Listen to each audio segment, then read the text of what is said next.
بعض لوگوں کا خیال ہے کہ ماہ سفر کے آخری بدھ کو آن حضرت صلی اللہ علیہ وسلم نے غسل صحت فرمایا تھا اور سیر و تفریح فرمائی تھی اور چوری تناول فرمائی تھی۔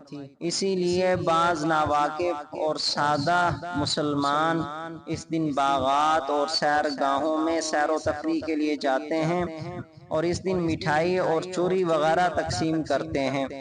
بعض علاقوں میں اس دن چھولے ابال کر تقسیم کیے جاتے ہیں۔ بعض علاقوں میں اس دن عمدہ کھانے پکانے کا اہتمام کیا جاتا ہے۔ بعض علاقوں میں اس دن مزدور کام نہیں کرتے اور اپنے مالک سے مٹھائی کا مطالبہ کرتے ہیں۔ اس دن بعض لوگ چاندی کے چھلے اور تعویذات بنا کر مختلف مصیبتوں، خاص کر ماہ سفر کی نحوست سے بچنے کی غرض سے پہنتے ہیں۔ یہ تمام باتیں من گھڑت اور بے بنیاد ہیں۔ اسلامی اعتبار سے ماہ سفر کا آخری بدھ دوسرے مہینوں کے آخری بدھ کی طرح ہے اور اس دن شریعت کی طرف سے کوئی خاص عمل مقرر نہیں ہے اور یہ سب بعد کے لوگوں کی ایجاد ہے اور اپنی طرف سے دین میں ایک نیا اضافہ ہے۔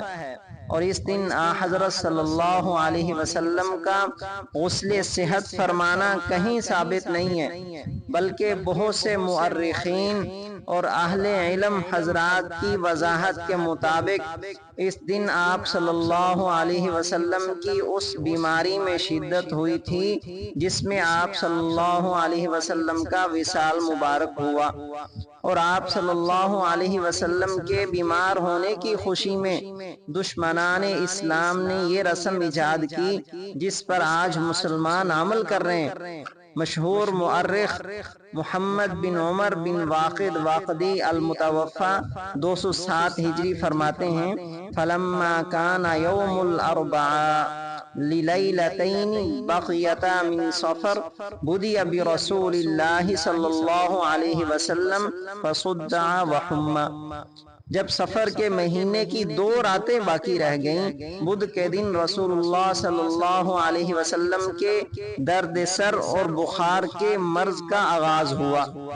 اور اسی طرح مشہور مورخ ابن سعد رحمہ اللہ حضرت علی رضی اللہ عنہ کی سند سے روایت کرتے ہیں: اشتکا رسول اللہ صلی اللہ علیہ وسلم یوم الاربعاء لیلتین بقیت من صفر سنۃ 11۔ جب سفر کے مہینے کی 1 رات باقی رہ گئی، بدھ کے دن سن 11 ہجری میں رسول اللہ صلی اللہ علیہ وسلم کو مرض کی شکایت ہوئی۔ ان روایات سے معلوم ہوا کہ ماہ سفر کے آخری بدھ رسول اللہ صلی اللہ علیہ وسلم بیمار ہوئے تھے، تندرست نہیں ہوئے تھے۔ جب تندرست نہیں ہوئے تو پھر اس دن خوشی منانے کا کوئی مقصد نہیں ہے، عمدہ کھانے پکانے کا، مٹھائی اور چوری وغیرہ تقسیم کرنے کا کوئی مقصد نہیں ہے۔ یہ دشمنان اسلام کی ایک سازش ہے۔ آپ صلی اللہ علیہ وسلم کے بیمار ہونے کی خوشی میں یہ من گھڑت باتیں انہوں نے پھیلائی ہیں جس پر آج مسلمان عمل کر رہے ہیں۔